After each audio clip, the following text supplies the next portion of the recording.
السلام علیکم۔ السلام ورحمۃ اللہ وبرکاتہ۔ معزز خواتین و حضرات، اللہ کی رحمتوں اور کرم نوازیوں کی برکھا جب برستی ہے تو بے حساب برستی ہے۔ میرے مالک کی کرم نوازیوں اور رحمتوں اور عنایات کا کوئی کنارہ نہیں۔ آج کا دن اہل پاکستان کے لیے اور خاص طور پر میسج ٹی وی کے لیے اتنا باعث برکت اور باعث رحمت ہے کہ عالم اسلام کی عظیم شخصیات، عالم اسلام کی مرکزی شخصیات، یوں سمجھیے کہ اس وقت امت مسلمہ کی شہرگ اور ریڑھ کی ہڈی کی حیثیت رکھنے والی شخصیات آج اللہ نے سب جمع فرما دیں میسج ٹی وی پر۔ آج اس کا افتتاح ہوا۔ زمانے سے جو انتظار تھا اہل علم کو، اہل حق کو، کہ ایک ایسا ٹی وی چینل آن ایئر ہو کہ جس میں احقاق حق ہو، ابطال باطل ہو، حق بات دنیا تک پہنچائی جائے، اسلام کا پیغام امن عام کیا جائے، آج اللہ نے اپنی رحمت سے اس کا افتتاح فرما دیا، اسے وجود بخش دیا۔ اب تک آپ حضرات لائیو ٹرانسمیشن میں، حج کی اس مبارک ٹرانسمیشن میں فقیہ العصر حضرت مولانا مفتی محمد تقی عثمانی صاحب زیدہ مجدہ، پاکستان کے معروف علمی شخصیت حضرت مولانا فضل الرحمان صاحب زیدہ مجدہ، جمعیت علماء ہند کے خانوادہ مدنی کے حضرت سید حسین احمد مدنی رحمہ اللہ کے فرزند حضرت مولانا ارشد مدنی زیدہ مجدہ، اور برطانیہ سے حضرت علامہ خالد محمود صاحب، اور پاکستان سے مولانا ڈاکٹر سرفراز احمد صاحب، اور دیگر مفتیان کرام اور علماء کرام کی گفتگو آپ سن چکے ہیں۔ اس وقت ایک مرتبہ پھر میں اپنے ناظرین اور سامعین کو دل کی گہرائیوں سے مبارکباد پیش کرتا ہوں کہ عالم اسلام کی ایک اور عظیم روحانی شخصیت کہ جنہیں اللہ نے تزکیہ و احسان میں، تصوف و سلوک کے میدان میں سپہ سالار کا مقام دیا، بادشاہ کی حیثیت اس میدان میں عطا کی۔ دنیا بھر کے 50-55 اسلامی ممالک میں کون سی جگہ ایسی ہوگی جہاں حضرت کی شخصیت محبوب نہ ہو، مقبول نہ ہو، اور جمیع اکابرین اہل حق کی دعائیں بھی اور ان کی طرف سے تائید بھی اور ان کی طرف سے خصوصی دعاؤں کی میں سمجھتا ہوں کہ جو ایک تسلسل ہے وہ جنہیں حاصل ہے۔ میری مراد عالم اسلام کی عظیم روحانی شخصیت سیدی حضرت مولانا پیر ذوالفقار احمد نقشبندی صاحب زیدہ مجدہ اس وقت میں حج پہ ہیں، اور آج کی ہماری گفتگو اس اعتبار سے پہلی گفتگو ہے کہ ہم نے پہلی ایسی عظیم شخصیت کو جو حقیقت میں روحانی شخصیت ہیں، حج کے میدان سے، چونکہ یہ مبارک عمل، یہ روحانی عمل جو عالم اسلام کی مرکزیت و اجتماعیت کا عمل ہے، وہاں سے ہم نے جنہیں آج لیا وہ حضرت کی شخصیت ہے، حضرت مولانا پیر ذوالفقار احمد صاحب زیدہ مجدہ کی۔ تمام معزز سامعین و ناظرین کو حضرت کی اس مبارک آمد پر میں اپنی طرف سے اور ساری ٹیم کی طرف سے مبارکباد بھی پیش کرتا ہوں، شکریہ بھی ادا کرتا ہوں، اور حضرت سے درخواست کروں گا کہ وہ ہمارے لیے، عالم اسلام کے لیے، پوری امت مسلمہ کے لیے، اس وقت لاکھوں کی تعداد میں جو ہمارے سامعین و ناظرین ہیں ان کے لیے کچھ ارشاد فرمائیں۔ السلام علیکم ورحمۃ اللہ وبرکاتہ۔ حضرت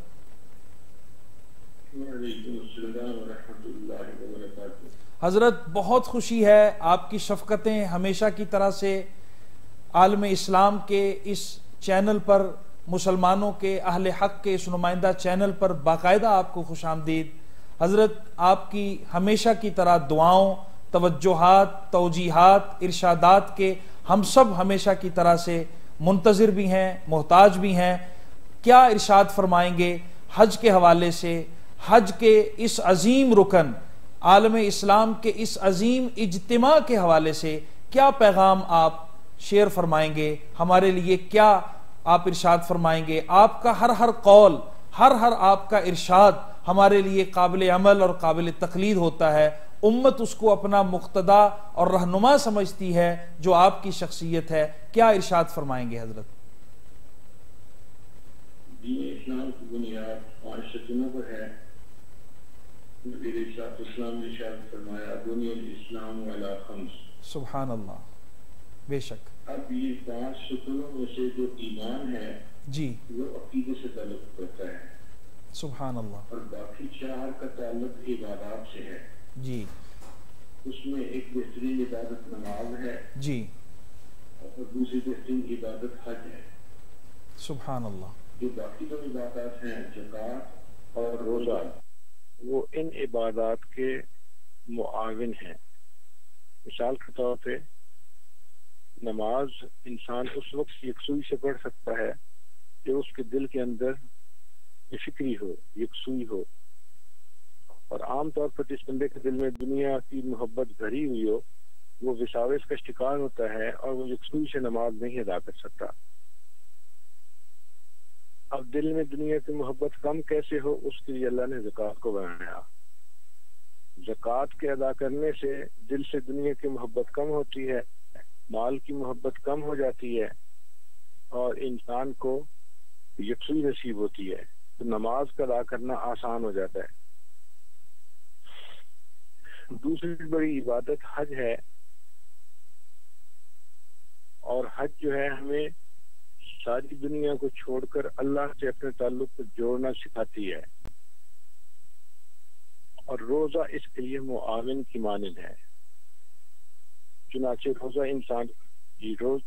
روزے میں انسان کھانا پینا چھوڑتا ہے اور دن میں اپنے میاں بیوی کے تعلقات کی قربانی دیتا ہے اور رات میں آرام کی قربانی دیتا ہے اور اللہ تعالیٰ کی عبادت میں انسان کو لگنا سکھاتا ہے. تو یہ گویا چیزوں کو، خواہشات کو چھوڑنا سکھایا روزے نے. تو روزہ جو ہے یہ چھوٹی سطح پہ انسان کو خواہشات کو ترک کرنا سکھاتا ہے اور حج جو ہے وہ بڑی سطح پہ اس کو ترک کرنا سکھاتا ہے. جو انسان حج کرتا ہے وہ اپنے بچوں کو چھوڑتا ہے، بیوی کو چھوڑتا ہے، ماں باپ کو چھوڑتا ہے، عزیز و اقارب کو چھوڑتا ہے، اپنے دوستوں کو چھوڑتا ہے، اپنے کاروبار کو، دفتر کو، فیکٹری کو، ہر چیز کو چھوڑتا ہے، حتیٰ کہ اپنے علاقے وطن کو چھوڑ دیتا ہے، اپنے ملک کو چھوڑ دیتا ہے. تو گویا حج کے تعلق نے اسے سب کچھ چھوڑنا سکھایا. حتیٰ کہ جب میقات کے قریب پہنچتا ہے تو وہاں پر وہ اپنی زیب و زینت کو بھی چھوڑ دیتا ہے اور عام کپڑوں کی بجائے وہ صرف احرام کی 2 چادروں میں لپٹ جاتا ہے. پھر اس کے اوپر پابندی ہو جاتی ہے کہ وہ نہ ناخن کٹوا سکتا ہے، نہ بال کٹوا سکتا ہے، نہ خوشبو کا استعمال کر سکتا ہے. تو یہ چیز ہمیں سکھا رہی ہے کہ ہم ہر چیز کو چھوڑ دیں اللہ رب العزت کی رضا کے لیے. محبوب کی خاطر ماں سوا کو ترک کرنا، یہ گویا حج سکھا رہی ہے. تو روزہ اس کا معاون بنا اور یہ اصل عبادت بنی. تو 4 عبادتوں میں سے 2 نمایاں عبادتیں نماز اور حج ہے. اگر ہم ان دونوں عبادات پر ذرا اور غور کریں تو یہ دونوں عبادتیں ہمیں اجتماعیت کو درس دیتی ہیں. مثال کے طور پہ نماز اگر انسان نے ادا کرنی ہو تو دن میں 5 مرتبہ اس کو مسجد میں جا کر نماز ادا کرنی پڑتی ہے. اگر مرد بغیر کسی عذر کے گھر میں نماز پڑھ لے تو نماز نہیں ہوتی. تو گویا محلے کی سطح پر محلے کے آدمیوں کو 5 مرتبہ ایک مسجد کے اندر جمع ہونے کا حکم عطا ہوا. پھر جب 1 ہفتہ گزر جاتا ہے، اب یہ محلے کی سطح سے اجتماع آگے بڑھ گیا. اب کئی محلوں کے لوگ مل کے ایک جامع مسجد کے اندر جمعہ ادا کرتے ہیں. تو جمعہ کی نماز نے بڑے اجتماع کی طرف بلا لیا. پھر ہر ہفتے میں جمعہ کی نماز ادا کرتے کرتے جب سال کا کچھ حصہ گزرتا ہے تو عید کی نماز آ جاتی ہے. اور عید کی نماز کئی محلے کے لوگوں کو شہری سطح پہ اکٹھے ہونے کا سبق دیتی ہے. چنانچہ لوگوں کو چاہیے کہ وہ شہری سطح پر اکٹھے ہو کر ایک جگہ پر عید کی نماز ادا کریں، عید الفطر ہو یا عید الاضحیٰ ہو. تو عید کی نماز نے شہری سطح پہ جڑنا سکھایا، اجتماعیت تھی. اور اگر آپ دیکھیں تو یہ اجتماعیت شہری سطح پہ تھی یا ملکی سطح پہ تھی، لیکن حج کے عمل نے اس کو عالمی اجتماعیت کا رنگ دے دیا۔ چنانچہ حج پہ جب اللہ رب العزت کی طرف سے حکم ہوا وَأَذِّن فِي النَّاسِ بِالْحَجِّ، تو ساری دنیا کے مسلمان، گورے ہوں یا کالے، عربی ہوں یا اجمی، مشرق سے ہوں یا مغرب سے ہوں، وہ مختلف طریقوں سے سفر کر کے اللہ کے گھر کی طرف جاتے ہیں۔ گویا پورے جہان کو ایک مرکزی نقطہ دے دیا گیا جو اللہ رب العزت کا گھر ہے کہ وہ وہاں جائیں اور جا کر اللہ کی عبادت کریں۔ چنانچہ حج کی اجتماعیت جو ہے وہ عالمی سطح کی اجتماعیت ہے۔ سب لوگ اللہ کے گھر میں آتے ہیں اور اللہ کے بندے بن کر اللہ کی عبادت کرتے ہیں۔ پھر اس میں ایک نقطہ مزید بھی سوچنے والا ہے کہ حج نے بھی اجتماعیت کا درس دیا اور نماز نے بھی اجتماعیت کا درس دیا، لیکن حج نے اجتماعیت کا بڑا درس دیا، بڑی سطح پر دیا۔ اسی لیے میدان عرفات میں جب یہ دونوں اعمال اکٹھے ہو جاتے ہیں، حج اور نماز، تو شریعت نے حج کو مقدم کیا۔ وقوف عرفہ کا وقت تھا تو شریعت نے کہا کہ تم ظہر اور عصر کو اکٹھا ادا کر لو، عصر کو وقت سے پہلے ظہر کے وقت میں ادا کرو، اور مغرب کو تم لیٹ کرو اور عشاء کے وقت میں ادا کرو، اور درمیان میں جو زیادہ وقت بن گیا شریعت نے کہا کہ اس میں تم وقوف عرفہ جو حج کا رکن اعظم ہے اس کو ادا کر لو۔ گویا حج کو مقدم کیا گیا اور نماز کے ٹائم کو آگے پیچھے کر دیا گیا۔ اس سے پتہ چلتا ہے کہ حج کا جو اجتماعیت کا درس ہے وہ عظیم درس ہے، اور اللہ تعالیٰ چاہتے ہیں کہ سب میرے بندے ہیں یہ ایک بن کر زندگی گزارنا سیکھیں۔ تو نماز میں بھی ایک بننا سکھایا، مگر ملکی سطح پر آ گیا این لڑائی میں اگر وقت نماز، قبلہ رو ہو کے زمین بوس ہوئی قوم حجاز، نہ کوئی بندہ رہا نہ کوئی بندہ نواز، بندہ او صاحب و محتاج و غنی ایک ہوئے، تیری سرکار میں پہنچے تو سبھی ایک ہوئے۔ تو اللہ رب العزت کی حضور سب بندے ایک ہو کر کھڑے ہو جاتے ہیں اور اللہ کی عبادت کرتے ہیں، لیکن حج کے موقع پر پوری دنیا سے آئے ہوئے مسلمان ایک میدان میں ایک لباس میں اکٹھے ہو جاتے ہیں۔ ایک خدا ہے، ایک پیغمبر علیہ السلام ہے، ایک قرآن ہے، ایک بیت اللہ ہے، اور سب اللہ کے بندے اس کی عبادت کر رہے ہیں۔ اور شریعت بھی یہی چاہتی ہے کہ ہم سب ایک ہو کر جینا سیکھیں، اکٹھے ہو کر جینا سیکھیں، اور عالم اسلام کی عظمت اور عزت اسی میں ہے، قوت اسی میں ہے، مسلمانوں کی اپنی قوت اسی میں ہے کہ وہ ایک ہو کر جینا سیکھیں۔ ہم بچپن میں ایک کہانی پڑھا کرتے تھے، ایک دیہاتی آدمی فوت ہونے لگا تو بچے تھے، اس کے 10 نوجوان بیٹے تھے، انہوں نے کہا کہ ابا جان ہمیں آپ کوئی نصیحت کر دیجیے تاکہ ہم اچھی زندگی گزار سکیں۔ اس بوڑھے آدمی کے سامنے لکڑیوں کا ایک گٹھا پڑا ہوا تھا۔ اس نے ان کو کہا کہ اچھا ان لکڑیوں کو تم ذرا مجھے اسی طرح توڑ کے دکھاؤ۔ اب وہ لکڑیاں گٹھے کی حالت میں بندھی ہوئی تھی، بہت اس کو توڑنے کی کوشش کی گئی مگر وہ نہیں ٹوٹی۔ تو بچوں نے کہا کہ ابا جان یہ تو نہیں ٹوٹتی۔ اس نے کہا اچھا اب اس کی لکڑیوں کو الگ الگ کر دو۔ جب گٹھا کھول دیا گیا تو لکڑیاں الگ الگ ہو گئیں، پھر ایک ایک لکڑی کو توڑنا بہت آسان کام ہو گیا۔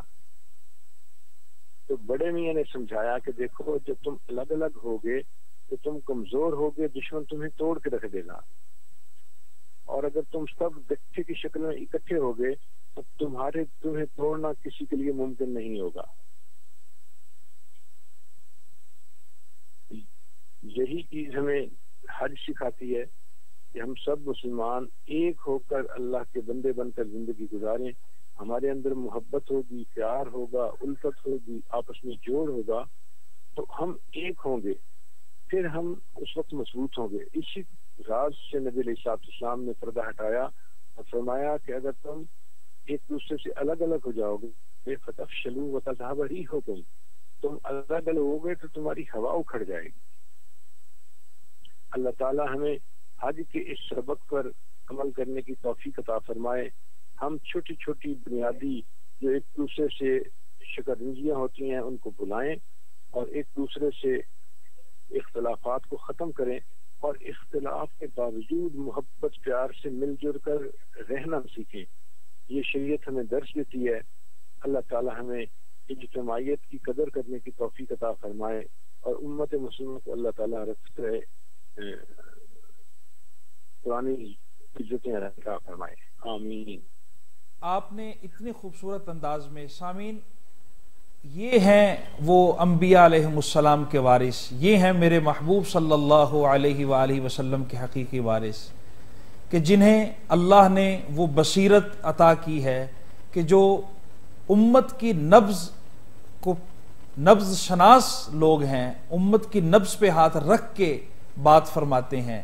اس وقت امت کا شیرازہ جو بکھر چکا ہے، اصل اس کی جو سبب اس کا جو وہ انتشار ہے، افتراق ہے، اجتماعیت کا نہ ہونا ہے. کتنے خوبصورت انداز سے ارکان خمسہ کی تشریح فرمائی اور پھر اس کے اندر سے نماز اور حج کو تقدیم جو شریعت کی روشنی میں ہے اس کا ذکر فرمایا، اور پھر ان دونوں کے اندر جب نماز اور حج کا دونوں کا ذکر آیا تو پھر اس میں عمل حج کو مقدم فرمایا. پھر اس کا جو پورا مقصد حج تھا، اجتماعیت، ایک دوسرے کا لحاظ، خیال، ایک دوسرے کی خبرگیری، امن و سلامتی، ایک دوسرے کے لیے برداشت، درگزر کرنا، یہاں تک کہ جس طرح دو کپڑوں میں یہاں سے دنیا سے جانا ہے اسی حالت میں سب تم برابر ہو، اسی طرح ایک دوسرے کے لیے اپنے سینے کو وسیع رکھو، خیال رکھو، لحاظ رکھو، کچھ بھی تم نے ساتھ نہیں. کیا خوبصورت انداز سے حضرت نے یہ بات ارشاد فرمائی. حضرت میں آپ سے ایک گزارش اور کرنا چاہوں گا. ہمارے ساتھ منا سے حضرت اس وقت لائن پر موجود ہیں. حضرت آپ ہمارے ساتھ موجود ہیں؟ جی حضرت میں ایک گزارش اور کرنا چاہوں گا کہ جس طرح خوبصورت انداز سے آپ اس وقت میں عالم اسلام کی اور خاص طور پر انسانوں کی نبض شناسی اللہ نے آپ کو نصیب کی ہے، اور ہم یہ دیکھتے ہیں کہ عرب و عجم اور ہمارا جو مکتبہ فکر اور حقیقی اہل علم اور اہل حق، اللہ نے سب کے اندر آپ کو مرکزیت اور مرجعیت نصیب فرمائی ہے. میں ضرور چاہوں گا کہ آپ تھوڑی سی یہ رہنمائی فرما دیجئے کہ ایک خاص تعداد اور مقدار ہے ان لوگوں کی جو حج پہ پہنچ گئے، جو کہ بہت کم ہے اس تعداد کی نسبت جو حج پہ نہیں جا سکے. اس وقت پاکستان میں، دنیا بھر کے اسلامی ممالک میں اس وقت ہمارا یہ ٹی وی چینل بھی لاکھوں کی تعداد میں لوگ سن رہے ہیں، دیکھ رہے ہیں. وہ حضرات وہ اپنے لیے جیسے حج سے آپ نے اجتماعیت کا درس دیا، جو لوگ نہیں جا سکے ان کے لیے بھی یہی درس ہے، یا ان دنوں میں ان کے لیے اس درس کے علاوہ بھی کچھ مزید کوئی کرنے کی آپ کی طرف سے رہنمائی ہے، کوئی آپ کا ارشاد ہے؟ تھوڑا سا یہ بھی فرما دیجئے. دیکھیے قرآن مجید نے ہم سب لوگوں کو زندگی گزارنے کا طریقہ بتایا.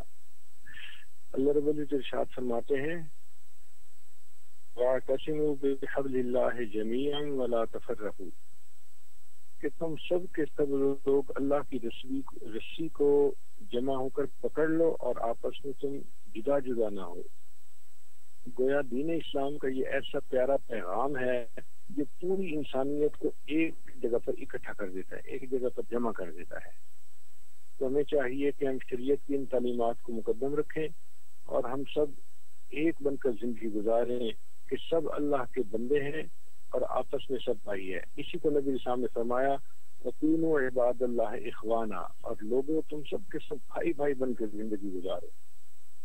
تو اللہ تعالیٰ اس دینی اخوت کو عملی طور پر زندگی میں اپنانے کی توفیق عطا فرمائے اور ہم اپنی ذاتی چھوٹی چھوٹی اختلافات کو ایک طرف رکھ کر بڑی کاز کو سامنے رکھتے ہوئے ایک ہو کر زندگی گزاریں. اس میں دین کی بھی عزت ہے اور اس میں ہماری جو ہے وہ عزت بھی ہے اور ہمارے لیے دنیا اور آخرت کی بھلائی اور نجات بھی ہے.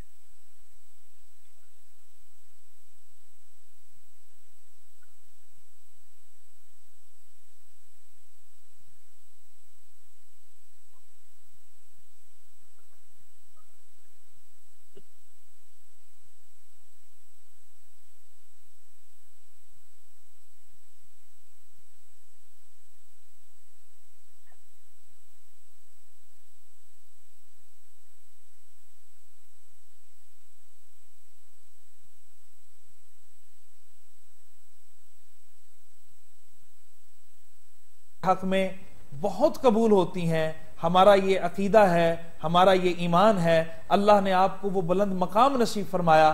بس آپ یقینی طور پر سب کے لیے دعا کر رہے ہیں, ایک دفعہ یاد دہانی کے طور پر اپنے اطمینان قلب کے لیے, اور چونکہ لوگ بار بار کہتے ہیں, لکھتے ہیں, لکھ رہے ہیں, تو ان کے سب کے اطمینان کے لیے باقاعدہ ایک دفعہ پھر آپ سے سب کے لیے دعا کی درخواست ہے.